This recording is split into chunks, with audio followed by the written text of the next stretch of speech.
Eto na, panalo ang Golden State Warriors sa kanilang laban kontra Pelicans.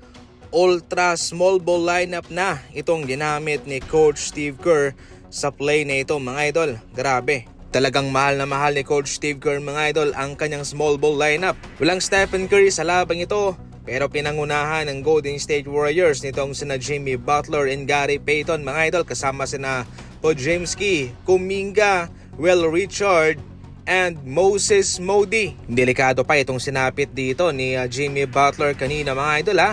Mayroong pagkakalintulad po ito sa tinamong injury po niya sa kanilang laban kontra Rockets nung nagdang season. Pero so far okay naman siya. Naitawid ng Golden State Warriors ang laban ito mga idol. Salamat kay Jimmy Butler at Gary Payton.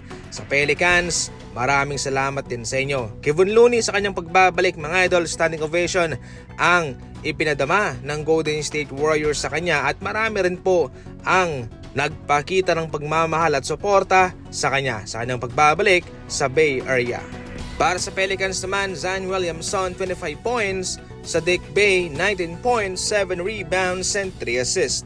Susubukan sanang ipasa ni Pascal Siakam ang tirang ito mga idol, pero sabi niya, wait, wala pa akong game winner. Sa Toronto Raptors, hindi ko nakuha yon. Ngayon, gagawin ko to. At yun nga, naipasok nga ni Pascal Siakam ang game-winning shot niya versus Chicago Bulls. Meron siyang 24 points, 9 rebounds sa labang ito.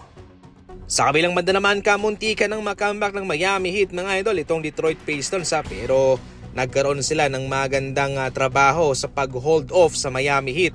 Itong si Cade Cunningham solidong 29 points at si Harris naman 26 points mga idol. Nakabawi na kaagad ang Pistons sa kanilang dalawang pagkatalo sa kanilang huling mga laban. Hindi rin po basta-basta itong Miami Heat marami yung mga nag-aambag sa kanila. Sa labang ito, Andrew Wiggins 31, Powell 28, si Hero 24. Nagpapakita lang po ito kung gaano kalakas ang Pistons sa ngayon. Itong sa Nuggets naman dito mga idol ito yung patunay na hindi naghahabol ng stats itong si Nikola Jokic. Kung tutuusin, isang rebounds na lang sana at magkaka-triple-double na siya. Pero wala, hindi niya pinush, hindi niya pinilit. Meron siyang 26 points, 9 rebounds and 10 assists sa labang ito para kanilang matalo ang Phoenix Suns. Si Tim Hardaway Jr. naman big time coming off the bench ang kanyang ipinakita. 23 points and 7 3-pointers. Malaking bagay po yan.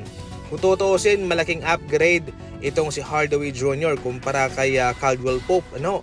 Yun yung kanilang malaking pagkukulang sa nagdang season. Somehow ngayon ay mas malaki pa, mas mataas pa ang naibibigay nitong si Hardaway sa kanila ngayon.